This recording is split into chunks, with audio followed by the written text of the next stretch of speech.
Deuteronômio capítulo 4, dos versos 25 a 40. O nosso tema de hoje, até Moreira até pediu para colocar, eu esqueci de colocar na... O nosso tema de hoje é perseverando nos propósitos da revelação de Deus. É o que nós vamos estar vendo aqui hoje. E nós vamos ler os versos 25 a 40 do capítulo 4. Abra sua Bíblia, eu farei a leitura e vocês acompanharão a minha leitura. Quando, pois... Não, desculpa, do verso 32 ao verso 40. Não é o verso 25, não. Capítulo 4, verso 32 a verso 40. Desculpa a minha digressão aqui, irmãos. Diz assim o texto do Senhor. Agora, pois, perguntem aos tempos passados que transcorreram antes de vocês, desde o dia em que Deus criou o ser humano sobre a terra, desde uma extremidade do céu até a outra, se já aconteceu algo tão grandioso como isto, ou se em algum momento se ouviu falar de coisa semelhante. Perguntem se algum povo ouviu a voz de algum Deus falando no meio do fogo, como vocês ouviram e ficaram vivos.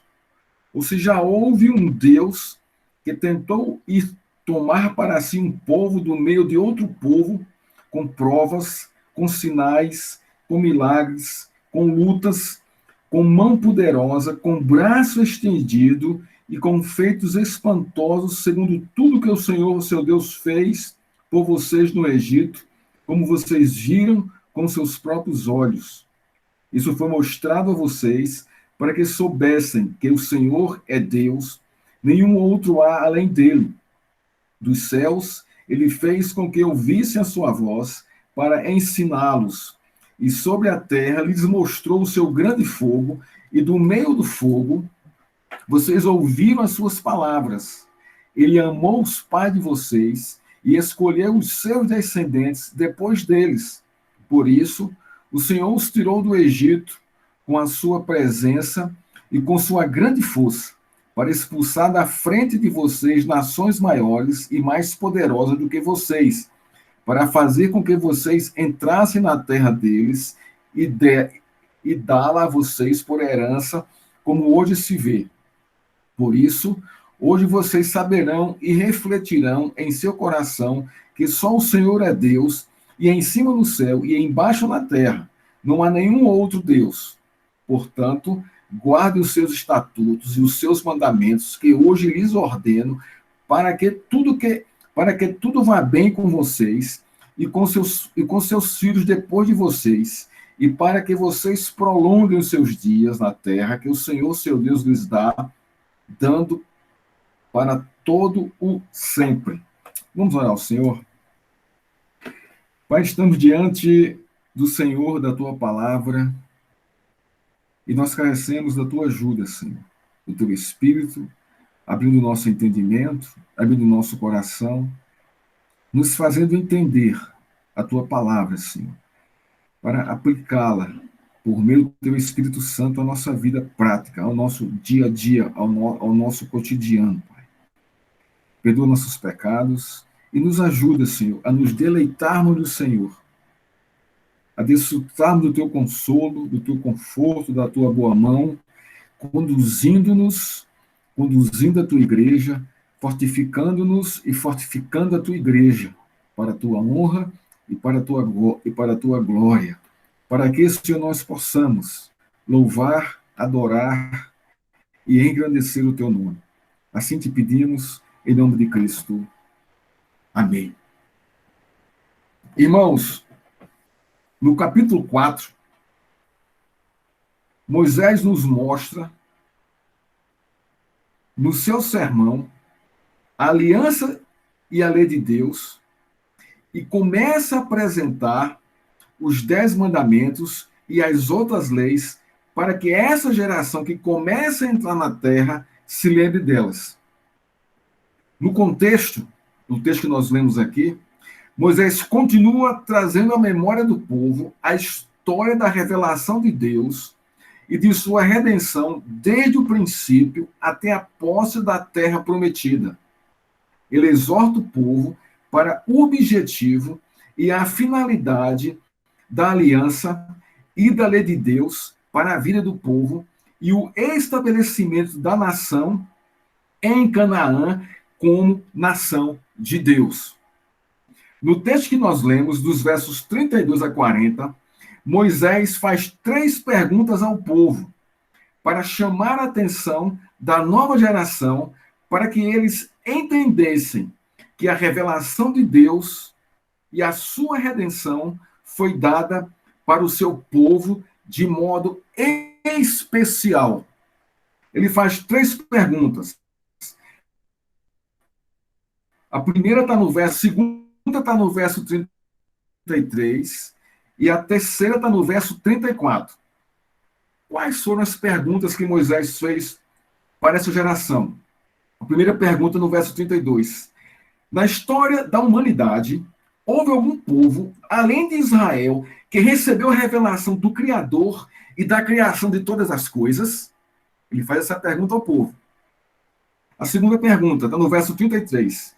Na história humana, houve algum povo, além de Israel, que recebeu a revelação da lei de Deus, ouvindo Deus falar pessoalmente com o povo? E a terceira pergunta que ele faz a essa geração está no verso 34.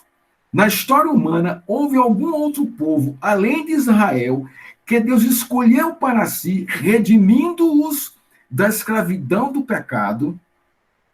O objetivo principal de Moisés era que cada israelita, mesmo sendo a congregação do povo de Deus, entendesse que Deus se revelou de maneira graciosa e misericordiosa, mostrando a sua redenção somente a Israel por meio da sua aliança.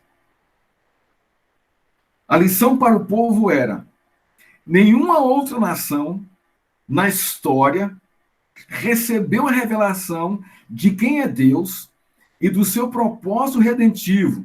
Só Israel recebeu esta revelação por meio da graciosa aliança de Deus com eles.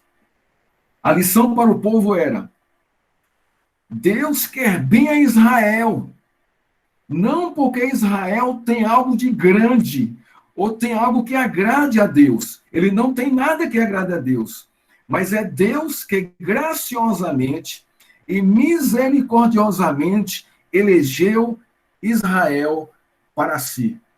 Então, irmãos, são 3 perguntas cruciais nesse texto que vão aguçar a memória, o coração do povo, para que o povo entenda que eles estão fazendo parte de uma aliança e que, para fazer parte dessa aliança, não foi necessário Deus observar alguma coisa boa nesse povo. Antes, pelo contrário, o povo não tinha nada para oferecer a Deus. Foi por pura graça e misericórdia de Deus.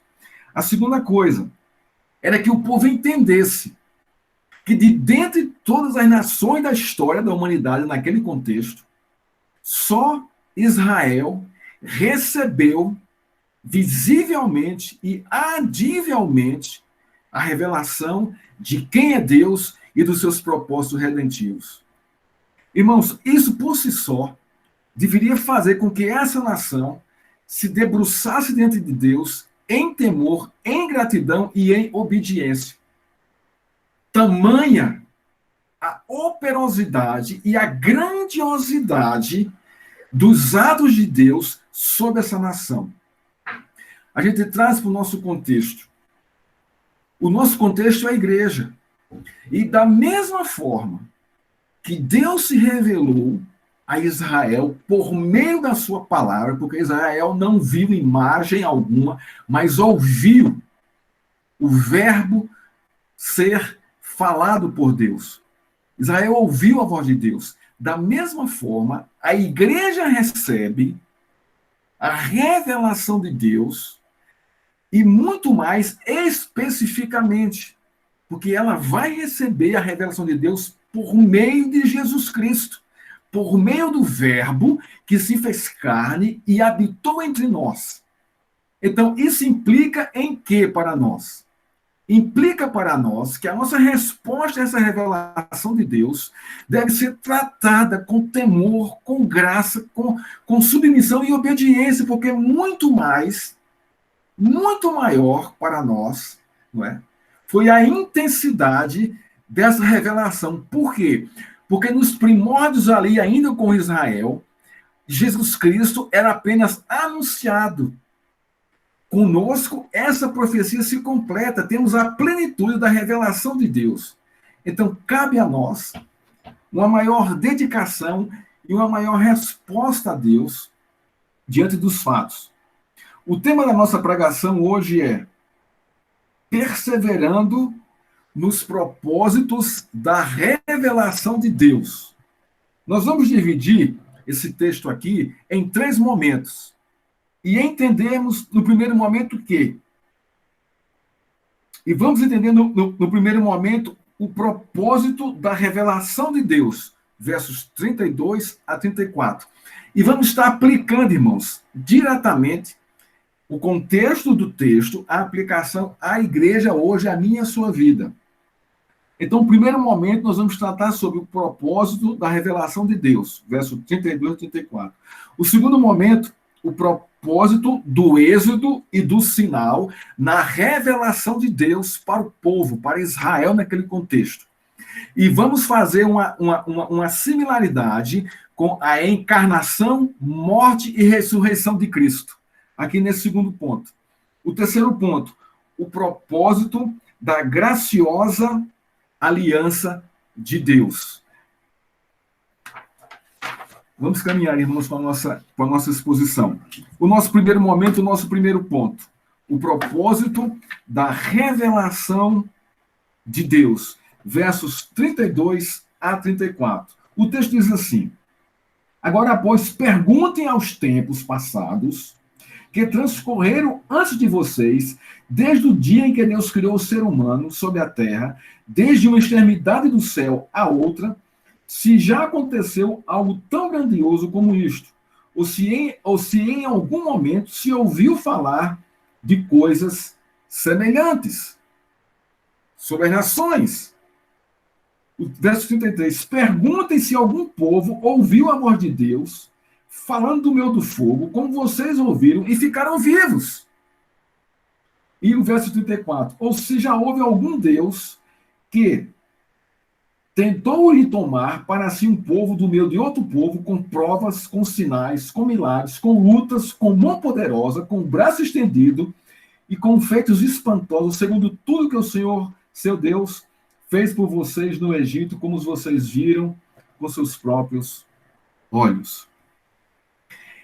Preservar significa ser constante, ter resiliência, elasticidade, não se quebrar, não dar o braço a torcer com tanta facilidade.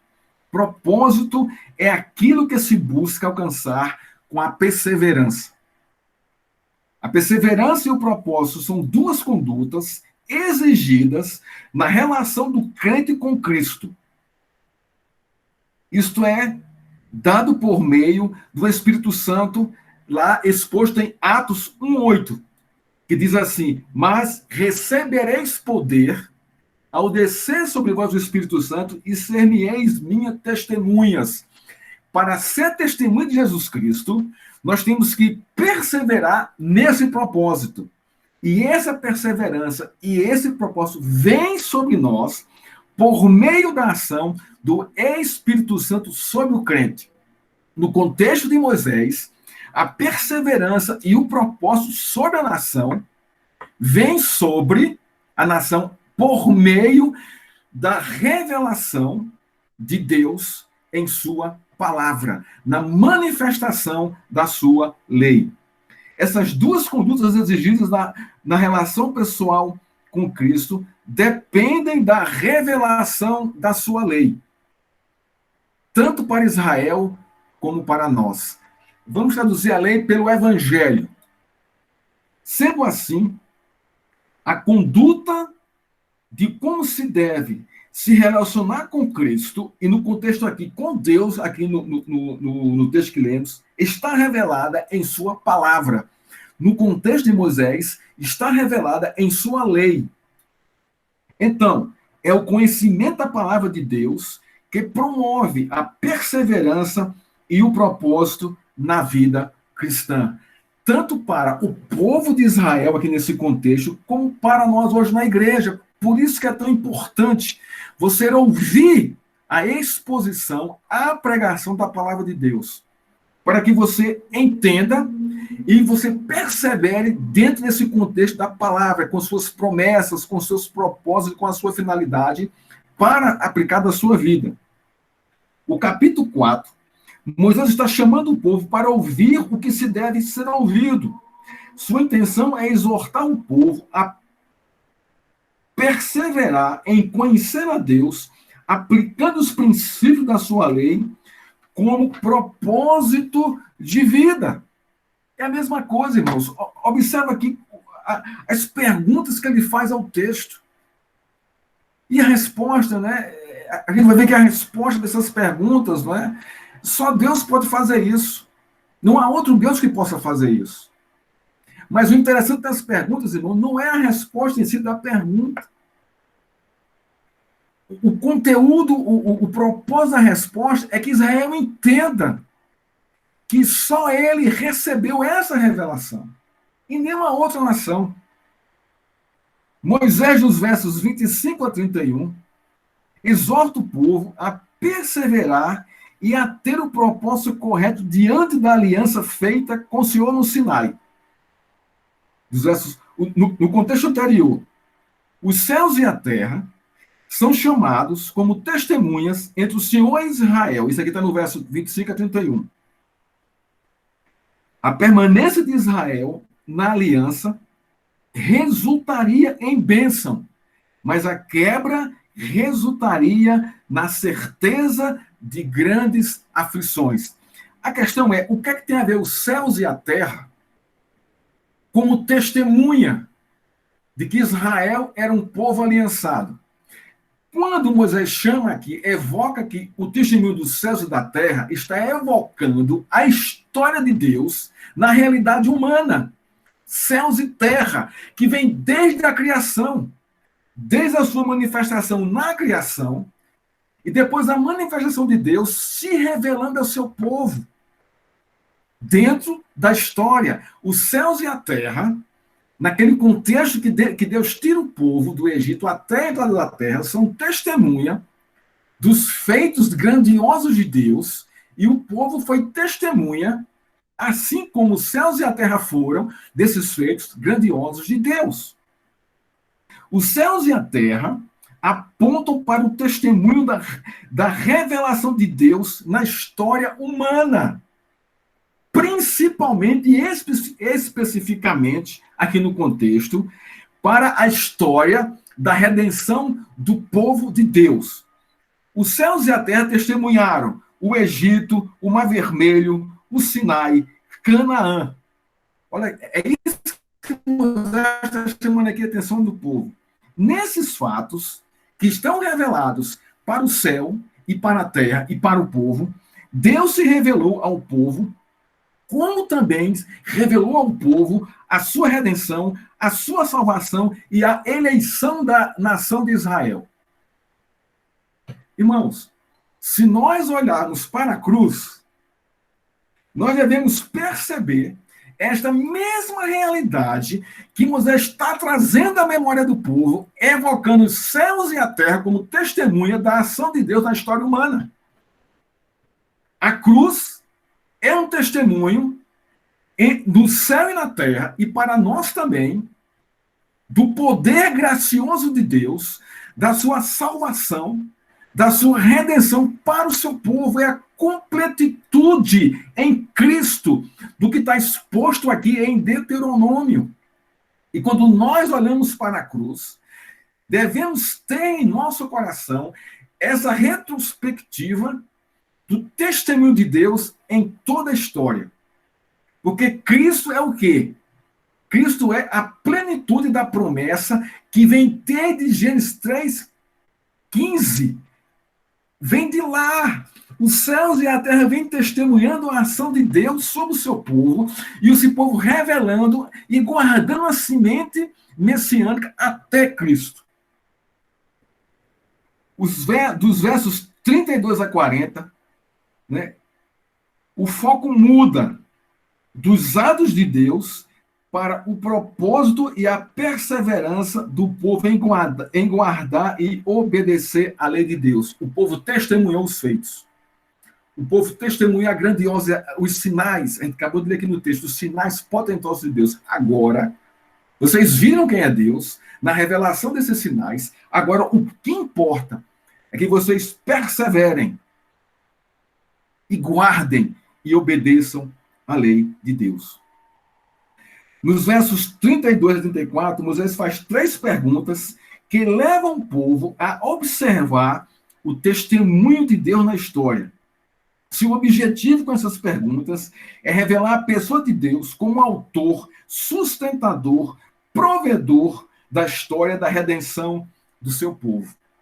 Observa que coisa aqui, irmãos, que eu poderia dizer assim, que privilégio, não é, de Israel receber tudo isso sem merecer. Porque a gente tem visto na história de Israel, quando nós estudamos ou lemos lá no Velho Testamento, 1ª e 2ª Reis, 1ª e 2ª Crônicas, nós ficamos assim, estarrecidos com a dura cerviz do povo e dos reis. Não é? E mesmo assim, Deus vai perseverando com o remanescente até a vinda de Cristo. Vai guardando, vai consolando, vai sustentando esse remanescente. Essas perguntas deveriam quebrantar e levar o povo a uma vida de submissão, obediência e temor a Deus. Cada pergunta revela algo assombroso do caráter de Deus e da sua relação com o seu povo e de como o povo deveria se relacionar com ele e responder à sua aliança.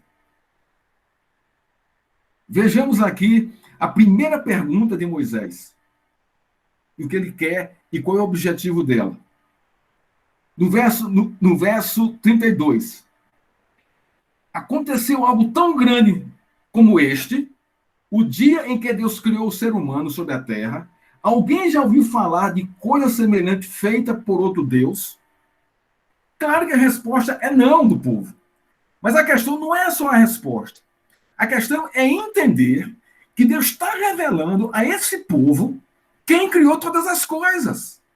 Quem criou os céus e a terra, quem criou o cosmos, quem criou o ser humano, quem criou a nação de Israel. Esse é o ponto aqui. Despertem para isso.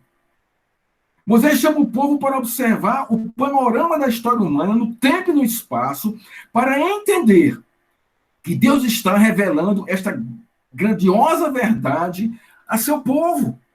Eu sou o Criador de todas as coisas. Eu que tenho me relacionado com vocês. Eu que tenho chamado vocês à existência, à minha aliança. Deus criou o cosmos, a terra e o homem, revelando o seu papel não só como Criador, mas como o Senhor da história, que compartilha o seu caráter com o seu povo. Irmãos, nós não temos como dimensionar, né, essa graça de Deus sobre, naquele contexto, a nação de Israel e hoje sobre a igreja. Porque isso foi revelado para nós. Essa preciosidade, essa riqueza, né, isso não está no coração de todo mundo, irmãos. Essa graça, esse entendimento, essa verdade de Deus não está no coração de todo mundo. Pertence à sua igreja, pertence ao remanescente que Deus elegeu para si. A resposta do povo deveria ser: só o Senhor é Deus. Só o Senhor é Deus. Porque não há outro. E aí o povo deveria se quebrantar em adoração, em submissão e em temor. E tirar diante dos seus olhos toda e qualquer idolatria. A segunda pergunta está no verso 33. Algum outro povo teve a experiência de ver e ouvir Deus falar diretamente com ele e sobreviver? Observe isso aqui, irmãos. Observe o que está acontecendo aqui, nessa segunda pergunta aqui de Moisés. Ela é mais, ela é mais confrontadora do que a primeira. Porque há algo aqui que é uma impossibilidade total. Não há como nenhum ser humano estar na presença de Deus sem uma mediação, ou sem a mediação de Cristo, e ficar em pé e ficar vivo. Não tem como. Ele é fulminado. Por quê? Porque ele é um pecador. E Deus não suporta o pecado. Observa o que é que Moisés está chamando aqui a atenção do povo. O assombro do Sinai, que foi lá onde Deus falou com o povo, não foi Deus falar diretamente com o povo sobre os trovões e relâmpagos, mas o povo sair dali vivo e ainda permanecer vivo. Esse aqui é o assombro. Isso aqui que deve chamar a nossa atenção. E deveria chamar a atenção do povo. Porque esse povo viu e ouviu. E permaneceu vivo diante do Senhor. Irmãos, isso aqui é algo assim que deveria nos confrontar com tamanha força. Porque não tem como. E hoje, irmãos, trazendo para o nosso contexto, para a aplicação à nossa vida hoje, nós temos Jesus Cristo que nos coloca diante de Deus, que media nossas causas, que media a nossa vida, que traz sobre nós a justificação, que traz sobre nós o perdão de Deus, que leva do Senhor nossas causas, que traz do Senhor, que traz de Deus para nós a resposta de Deus. Nós precisamos de um mediador para estarmos diante de Deus, porque sem Jesus Cristo nós não temos como, ninguém chega, ninguém vai. Olha o privilégio. Olha a graça que a igreja tem. Olha a graça que esse povo teve lá. Deus aqui se colocou também como o próprio mediador. Deus foi aqui o mediador, o autor e mediador desse contexto aqui. Moisés estava dizendo ao povo: não há um Deus mais chegado do que o Senhor. Ele se relaciona com o seu povo.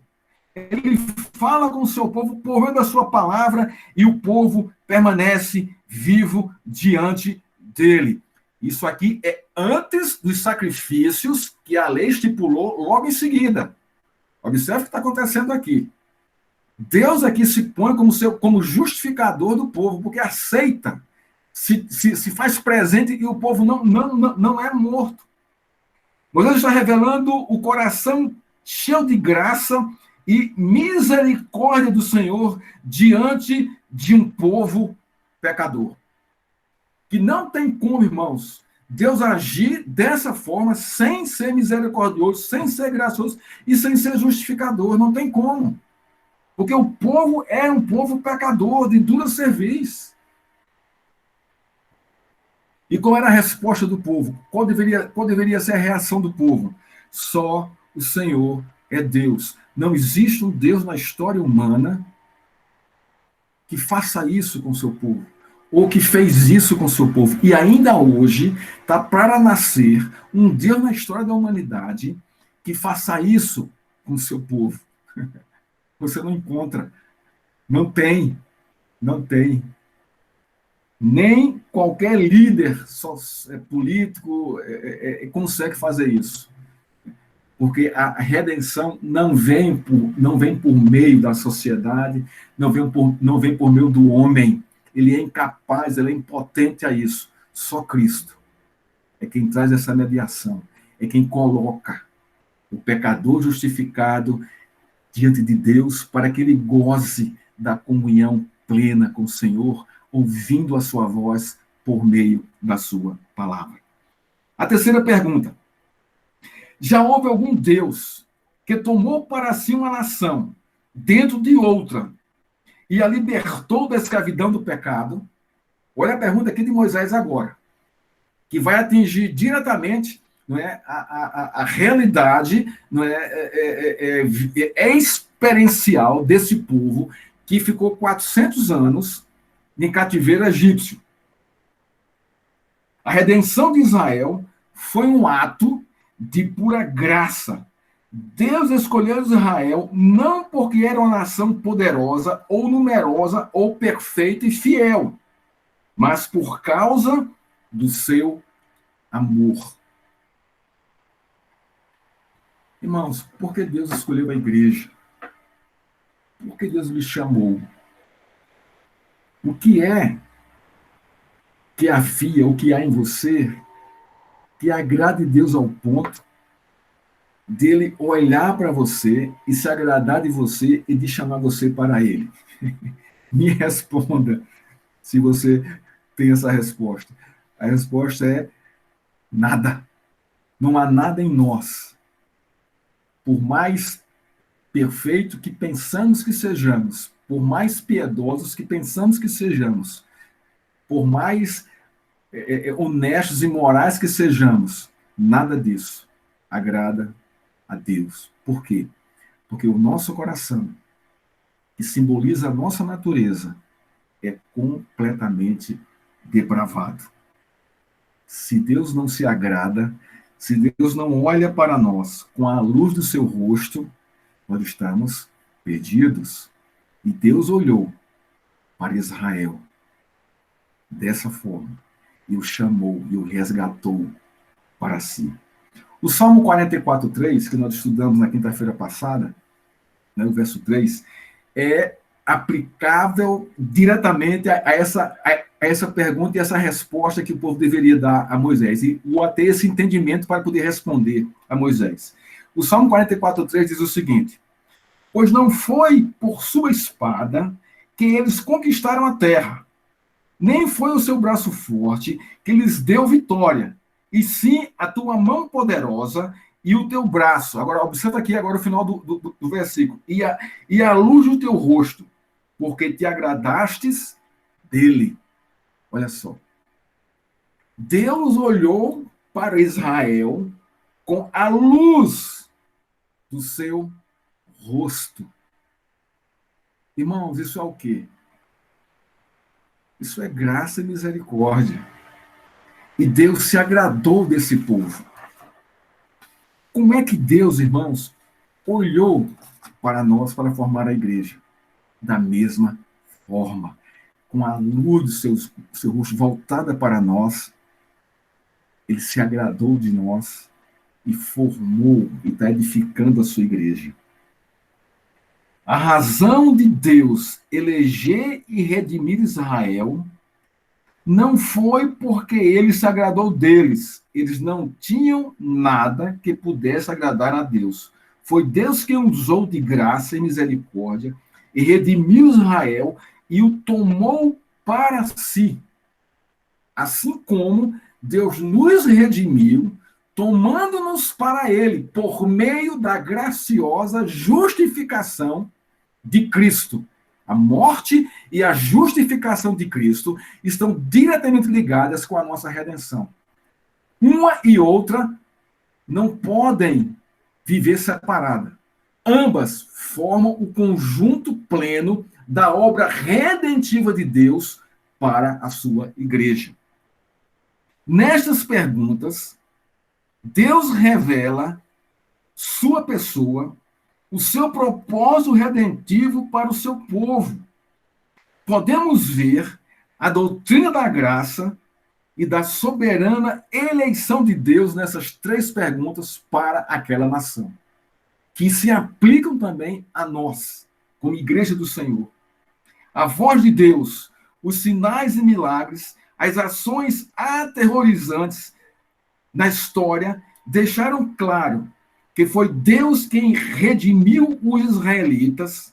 Ele fez isso revelando o seu caráter, chamando o povo para um relacionamento de amor, submissão, obediência e temor à sua lei. Aqui está a resposta que o povo exigia, que Deus exigia do povo. Um relacionamento de amor, submissão, obediência e temor. É interessante aqui que a palavra temor aqui, irmãos, não é medo, mas é aproximação, é comunhão com Deus. Temor de Deus é desejar comunhão com Ele, não fugir dele. A resposta do povo a essas três perguntas deveria ser: só o Senhor é Deus. Só o Senhor é Deus. Segundo ponto do nosso sermão, o propósito do Êxodo e do Sinai. Verso 35. Isso foi mostrado a vocês para que soubessem que o Senhor é Deus e nenhum outro há além dele. Né? Isso foi mostrado a vocês. Então, isso foi mostrado. O que foi mostrado a vocês? Essa aqui seria a pergunta aqui que nós faríamos ao texto. Logicamente, o contexto do texto aponta para esses dois fatos, né, claros na história do povo: o Êxodo e Sinai. E o Sinai. Não é? Não é? O conhecimento de Deus para Israel, observe isso aqui, estão ligados diretamente à revelação de Deus na história do Êxodo e do Sinai. Então, a formação teológica, religiosa, de fé do povo de Deus, no contexto aqui de Deuteronômio 4, foi formada com esses dois fatos, o Êxodo e o Sinai. Isso aqui é evidente aqui no texto. Isso aqui também, quem diz, foi um comentarista que eu pesquisei aqui, né, o nosso sermão, Grade, né, esse comentarista. Tudo de Deus que Israel conhece, nesse contexto aqui, foi revelado nesses dois eventos, Êxodo e Sinai. Deus se faz conhecido ao povo no Êxodo e no Sinai. No Êxodo, com os sinais portentosos das pragas e com a celebração da Páscoa. Guarde bem isso aqui. Isso aqui é assim, fundamental, para que nós entendamos o que Moisés está explicando para o povo com o propósito do Êxodo e do Sinai. No Êxodo, nós vemos, né, claramente as 10 pragas e a Páscoa. Claro que também tem ali a passagem do Mar Vermelho, mas não é tão significativa para o povo quanto as 10 pragas e a Páscoa. E nós poderíamos dizer que a Páscoa, nesse contexto aqui, ela traz o maior significado para o contexto do que o povo deveria guardar com relação ao Êxodo. A Páscoa revelava o Evangelho no Velho Testamento.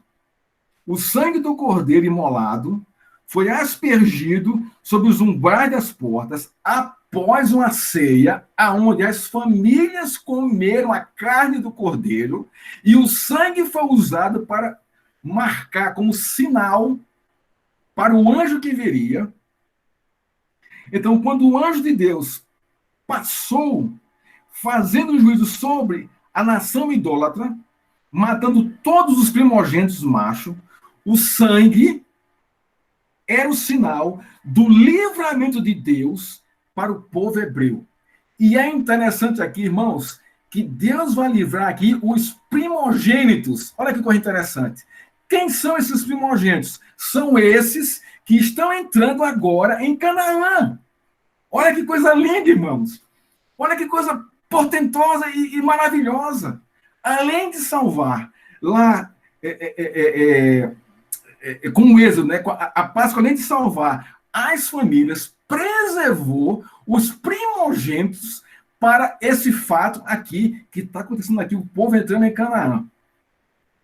Assim, Deus livraria o seu povo, assim Deus redimiu o seu povo, assim Deus salvava o seu povo, assim Deus libertou o povo da escravidão física e espiritual do Egito.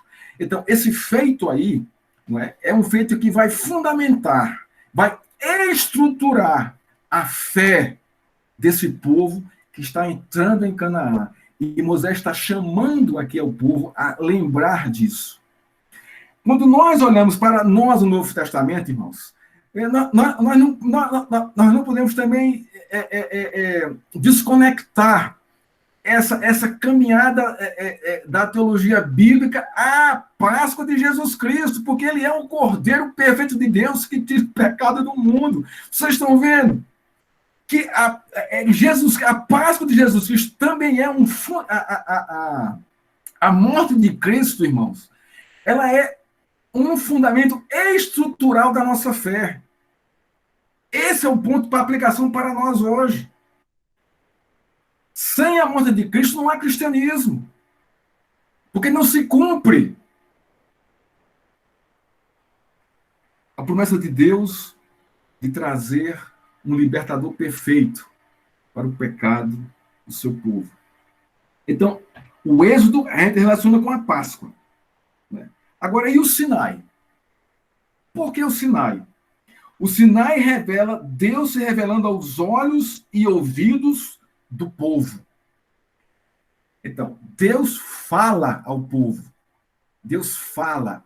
O verbo é traduzido na linguagem, na língua do povo. Deus fala com o povo e o povo permanece vivo. Deus fala com o povo e o povo permanece vivo na presença de Deus, desfrutando da sua comunhão que ele chamou o povo a compartilhar, ou que ele compartilhou com o povo. Deus fala com o povo, fazendo aliança com o povo, revelando a sua promessa redentiva e exigindo do povo uma relação de amor, submissão, obediência e temor. A Páscoa e o Sinai. A Páscoa, a morte do Cordeiro. O Sinai, o verbo em ação, sendo pronunciado para o povo. Craig, o comentarista que eu li, que eu estudei, ele diz o seguinte: para os israelitas, as duas fontes primárias do conhecimento de Deus eram o Êxodo e o Sinai. Essas duas fontes formavam a estrutura da crença, da fé do povo. Para o cristão, agora vem a aplicação para nós, trazendo aqui para o Novo Testamento. Para o cristão, a encarnação, a morte e a ressurreição de Cristo formam a estrutura da fé cristã. Você está vendo a relação do Êxodo e o Sinai, agora com a encarnação, a morte e a ressurreição de Cristo? É isso, irmãos. O princípio é o mesmo. A mensagem é a mesma, porque para nós, a encarnação de Cristo, a sua morte e a sua ressurreição é a estrutura do cristianismo, da nossa fé, da nossa teologia. Porque se você tira isso de cena, acabou tudo. Agora, observe que coisa interessante aqui. O que é a encarnação de Cristo? O verbo se fez carne. Então, a encarnação aponta para o verbo. Aí você vai para o Sinai. Ali o verbo falou para o povo. Vejam só a relação. O Êxodo. O que foi o Êxodo? O Êxodo aponta para a Páscoa, a morte do Cordeiro. Nós vemos no Novo Testamento a morte de Cristo, que é a nossa Páscoa. Cristo é a nossa Páscoa. E depois vem a sua ressurreição. Qual o significado da ressurreição para nós? A nossa justificação. Porque Cristo é o nosso mediador vivo. Ele que nos justifica diante de Deus. Então, irmãos, a encarnação. A encarnação, ela promove, ela revela um novo e íntimo conhecimento da presença de Deus na história humana. Aqui no Novo Testamento, a encarnação de Cristo, o verbo que se fez carne, ela promove e revela um novo e íntimo conhecimento da presença de Deus na história humana. Não é mais necessário os relâmpagos e os trovões. Não é mais necessário isso. Cristo é o verbo que naquela época foi ouvido através dos trovões e dos relâmpagos. Agora o verbo se fez carne. A morte e a ressurreição de Cristo revelam o resgate do pecado, da condenação eterna e a justificação diante de Deus. Então, assim como o Êxodo e os sinais formam a estrutura da fé de Israel, assim, a encarnação, a morte e a ressurreição de Cristo formam a estrutura da nossa fé. Qual é a nossa resposta a isso, irmãos? Só o Senhor é Deus. A Ele toda a honra, toda a glória, toda a obediência, toda a submissão e todo o nosso temor. Ambas as estruturas revelam a pessoa de Deus e sua redenção, pois elas cumprem os propósitos de Deus na história da humanidade, tanto lá com Moisés, como aqui conosco, com Cristo. No Velho Testamento, Deus instituiu, logo em seguida, o sacrifício para que o pecador pudesse se justificar diante de Deus e ter comunhão com Ele. No Novo Testamento, Jesus Cristo é o Cordeiro de Deus que foi imolado para justificar o seu povo escolhido diante de Deus. Êxodo e o Sinai foram revelados ao povo de Deus para que eles saibam e tomem conhecimento do propósito redentivo de Deus para a nação. E que eles respondam a Deus: só o Senhor é Deus, não há outro além de ti. Não há outro que forme uma nação e a liberte da escravidão e promova a sua redenção. Só o Senhor deve ser adorado. Só o Senhor deve ser cultuado. E qual foi o propósito do povo sair do Egito? Moisés disse para o faraó: deixa o povo vir para que adore. Vocês estão entendendo agora o que está acontecendo? Onde é que Deus está levando o povo? Para uma terra, para que nessa terra seja um povo de adorador, que adore a Deus, tendo a consciência, o entendimento e guardem no coração esses fatos, para que não caiam na idolatria. A encarnação, a morte e a ressurreição de Cristo foi revelado à sua igreja, para que ela saiba que só o Senhor é Deus e não há outro além dele. A relação aqui é a mesma. E a aplicação é a mesma.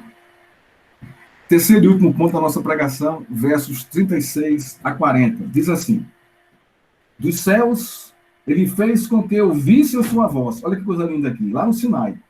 Para ensiná-los. Olha aqui o propósito. E sobre a terra lhes mostrou o seu grande fogo, e do meio do fogo vocês ouviram as suas palavras. Então, eles tiveram, né, a palavra que ela se revelou no meio do fogo. Aí veja o verso 37. Ele amou os pais de vocês e escolheu os seus descendentes depois dele. Quem são esses descendentes? É o próprio povo lá no contexto. E aqueles que estão entrando em Canaã. Por isso o Senhor os tirou do Egito com a sua presença e com a sua grande força, para expulsar da frente de vocês nações maiores e mais poderosas do que vocês. Aqui, Salmo 44, verso 3. Para fazer com que vocês entrassem na terra deles e dá-la a vocês por herança, como hoje se vê. Deus estava cumprindo essa promessa. Agora, olha o verso 39. Por isso, por essa razão, de todos esses fatos que eu falei anteriormente, aqui é Moisés falando para o povo anteriormente, vocês saberão e refletirão em seu coração que só o Senhor é Deus em cima no céu e embaixo na terra, e não há nenhum outro Deus. Esse aqui é o ponto central para se guardar. Portanto, sabendo disso, de quem é Deus, de como ele se revelou, como ele mostrou a vocês o propósito dele, de como ele escolheu para si uma nação, para fazer essa nação santa diante dele. Portanto, guardem, olha o verso 40, olha que coisa linda aqui. Guardem os seus estatutos e os seus mandamentos que hoje lhe ordeno. Guardem. Aqui está o propósito gracioso da aliança de Deus. Agora veja aqui o propósito de guardar essa graciosa aliança, para que tudo vá bem com vocês e seus filhos depois de vocês. Primeiro propósito, a prosperidade de cada um, familiar, a prosperidade como sociedade, a prosperidade como povo, não é? E para que vocês prolonguem seus dias na terra que o Senhor, seu Deus, lhes está dando para todo o sempre. Então, veja só que coisa interessante aqui. Lendo isso aqui, a gente vê que o propósito que vai estabelecer, o propósito da aliança, era que o povo entendesse que aquele povo era aliançado por Deus e viver sobre a aliança iria promover a prosperidade social, cultural do povo, e além disso iria prolongar a vida do povo, a vida pessoal, a vida humana de cada um na própria nação de Israel. Então, irmãos, o verso 36 revela o propósito da graciosa lei de Deus. O texto diz, dos céus ele fez com que ouvissem a sua voz para ensiná-los. É o primeiro propósito. Deus nos ensina por meio da sua palavra. O texto aponta para algumas informações valiosas. O texto que nós lemos aqui. A primeira, Deus falou do seu trono, dos céus. Ele diz aqui, o texto diz aqui, dos céus. Não é isso? Lá, vamos lá. Dos céus, ele fez com que vocês ouvissem a sua voz. Dos céus. Então, Deus falou do seu trono. O trono aponta para o governo soberano de Deus sobre todas as coisas. Ele governa e o modo dele revelar o seu governo ao seu povo é por meio da sua palavra. Assim como nós temos acesso à palavra de Deus, e o objetivo desse acesso é revelar que Deus governa toda a história e também a nossa vida. Esse é o primeiro propósito. O segundo propósito é que esse texto nos ensina aqui. Deus abriu os ouvidos do povo. Olha só, verso 36. Vamos lá. Ele diz assim, dos céus, ele fez com que ouvissem a sua voz. Olha só, ele fez com que vocês ouvissem. Não foi vocês que quiseram ouvi-lo. Foi o inverso. Deus abriu os ouvidos do povo. Ele fez com que ouvissem. Ouvir nesse contexto traz a ideia de ouvir com a mente e o coração. Mas o fato maior, nesse texto aqui, é que Deus abriu os ouvidos e a mente e o coração do povo. Não foi o povo que quis ouvi-lo, mas foi Deus que convocou o coração do povo para ouvi-lo. Deus abriu, descortinou a mente do povo para ouvir a sua palavra. Esse aqui é o ponto, irmãos. Esse aqui é o ponto que nós não podemos perder. E olha só. Quando Deus, irmãos, nos convoca ao culto, né, a gente tem que entender uma coisa. O culto é Deus falando conosco. Não é o inverso, não. Não é a gente falando com Deus, não. A ideia do culto é justamente essa ideia daqui. Deus nos convoca para ouvi-lo.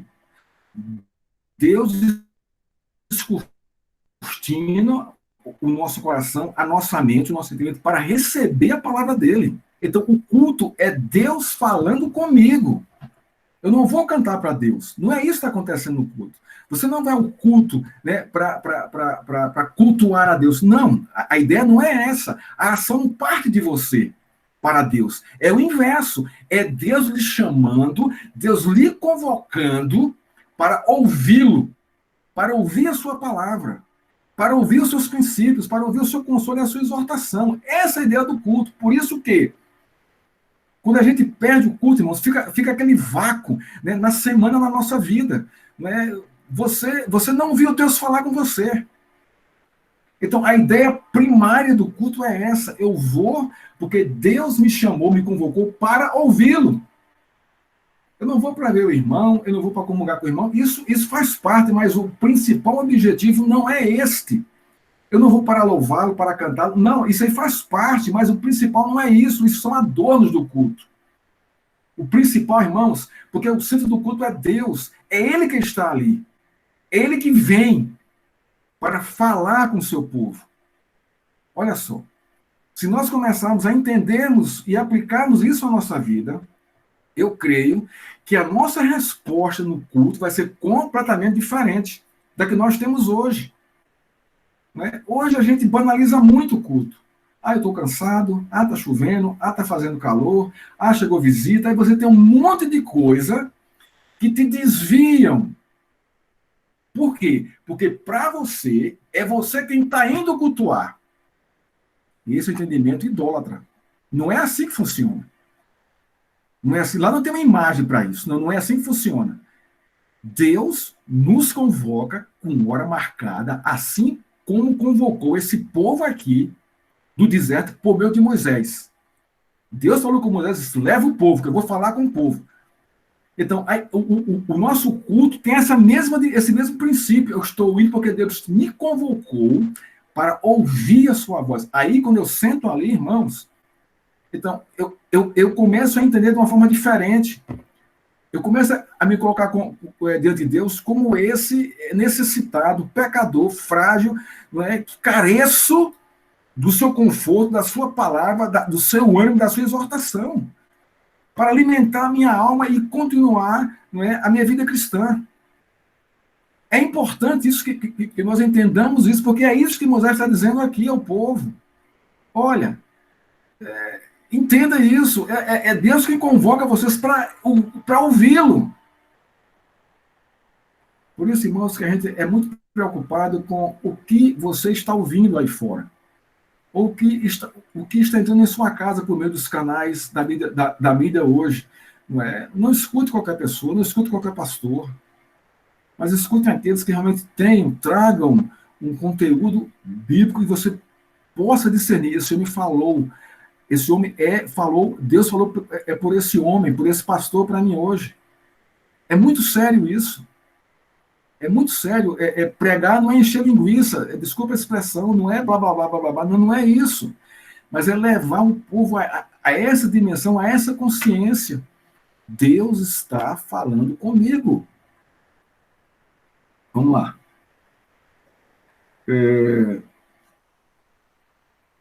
Então, o segundo aqui, né? O segundo ponto que nós levantamos sobre esse texto que nós vemos aqui, Mateus, ou Deuteronômio 4:36, que é Deus quem chama e abre o ouvido do povo para ouvi-lo.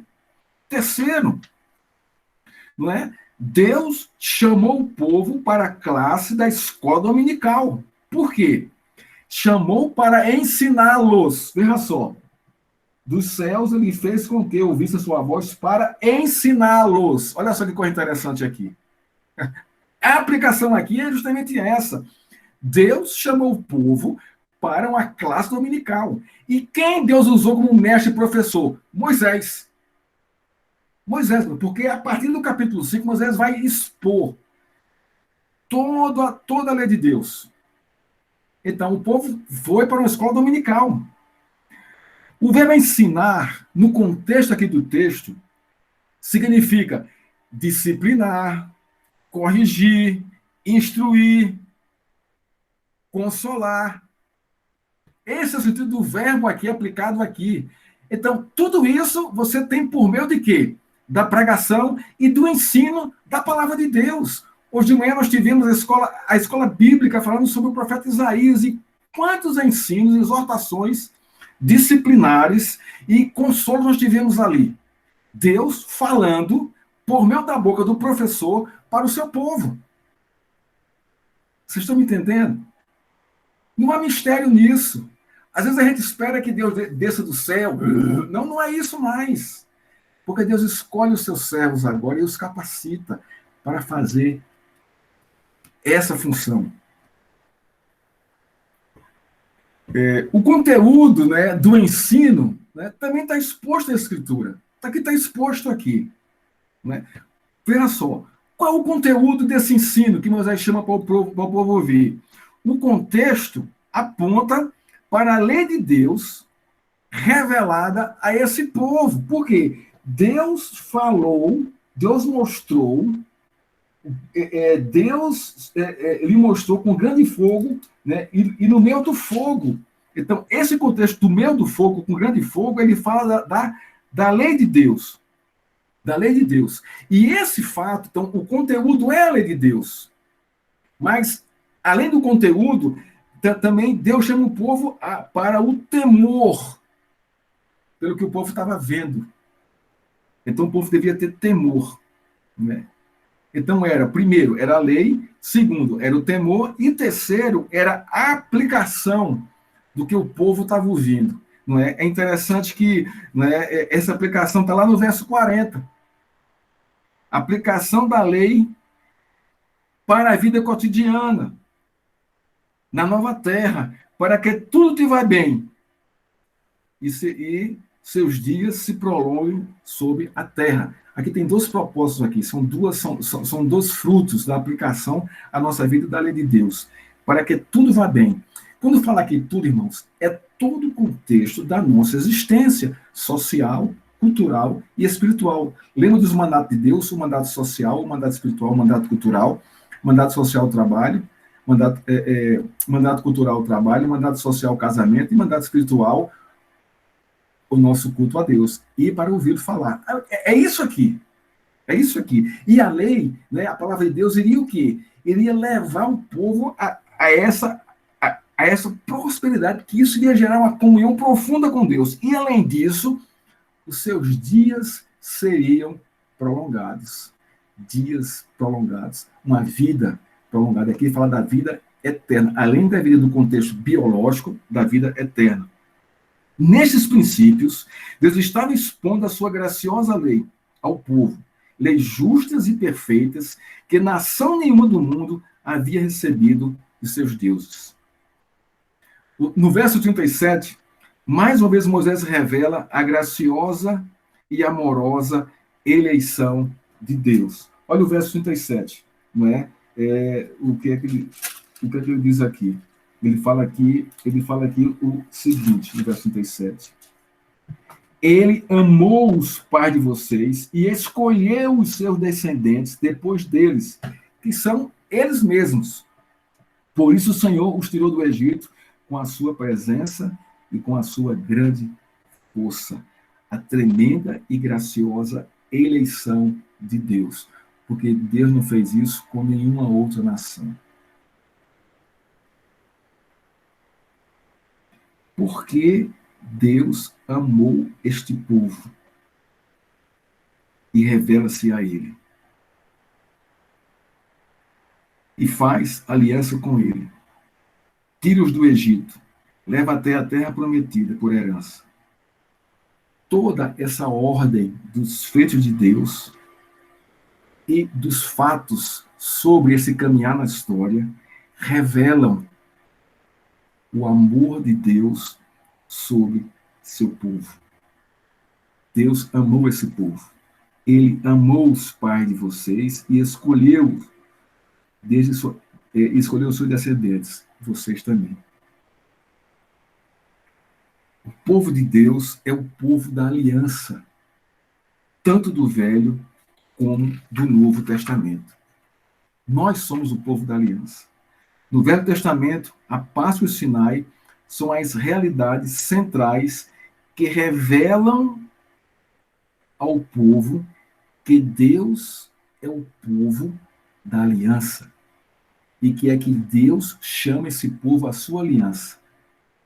Então, o Sinai, né, e a Páscoa revelam isso. Nós somos o povo da aliança. No Novo Testamento, a encarnação e a morte e a ressurreição de Jesus são as realidades que revelam que a igreja é o povo da graciosa aliança de Deus. Irmãos, estamos concluindo aqui. Nos versos 37 a 38, é um resumo histórico do que Deus fez com o seu povo. começando com a promessa feita aos patriarcas até o início da conquista da terra, cujo propósito é revelado no verso 39. O que diz o verso 39? Reflitam, vocês após, reflitam no coração sobre esta história, e saberão que só o Senhor é Deus em cima do céu e embaixo na terra, e não há nenhum outro Deus. Não há como Israel cair na idolatria. Esse aqui é o ponto. E o verso 40, Moisés conclui a sua pregação com a incumbência vital para o povo. Nós concluímos aqui. Por isso, diz o verso 40, vocês devem guardar os seus estatutos e mandamentos que hoje lhe ordeno, para que tudo vá bem com vocês e com os filhos de vocês, para que vocês prolonguem os seus dias na terra, que o Senhor, seu Deus, lhes está dando para todo o sempre. Viver na terra com alegria e prosperidade dependia exclusivamente da obediência à lei do Senhor. E hoje não é diferente para conosco. Concluindo, irmãos, o nosso texto, o nosso sermão de hoje, que já se alonga. Moisés encerra o capítulo 4, apontando o que todos os crentes aliançados com Deus e hoje com Jesus deveriam fazer. Primeiro, olhar para a história de Deus e observar como ele se revela e a quem se revela. Isto deve trazer temor, submissão, obediência e gratidão a Deus por meio de Cristo. Nós deveríamos fazer isso. Segundo, devemos olhar para a história de Deus e observar que foi ele que veio em resgate de um povo pecador sem qualquer coisa que lhe agradasse. Foi por pura graça e misericórdia que Deus os elegeu seu povo. Isso deve lançar o crente em profunda gratidão e adoração a Deus, independente das circunstâncias que você está vivendo hoje. Terceiro, deveríamos olhar para a história e observar quem escreve a história e a conduz, e perceber que é Deus e que nada foge aos seus propósitos. Ele é o único Senhor e Deus. Devemos adorá-lo, devemos obedecê-lo, devemos nos submeter à sua palavra. Irmãos, fica essa conclusão e essa aplicação para a nossa vida. Que Deus nos abençoe, nos fortaleça e nos traga ânimo e alegria em saber como Deus é gracioso conosco e com a sua igreja, comigo e com você, com a sua e com a minha vida. Que Deus nos abençoe e nos fortaleça. E nos dê a alegria do seu Espírito, mesmo vivendo nessas circunstâncias. Porque Ele é o Senhor da história. Ele é quem cuida, quem pastoreia, e quem conserva e quem guarda a nossa vida. Que Deus nos abençoe. Baixe sua cabeça, vamos orar ao Senhor. Pai, obrigado pela tua palavra, Senhor. Abre o nosso coração, nosso entendimento, para aplicarmos a nossa vida, Senhor, e nos deleitarmos do Senhor com grande alegria. Por vermos quem o Senhor é na história. Ó Deus, nos quebranta. Nos quebranta, Senhor, nos aviva o nosso coração para Ti. Nos dá a graça, Senhor, de desfrutarmos da Tua presença com mais intimidade, com mais vivência. Assim Te oramos, em nome de Jesus Cristo, Senhor, nosso justificador e nosso amado Salvador. Amém. Amém, irmãos. Deus abençoe. Eu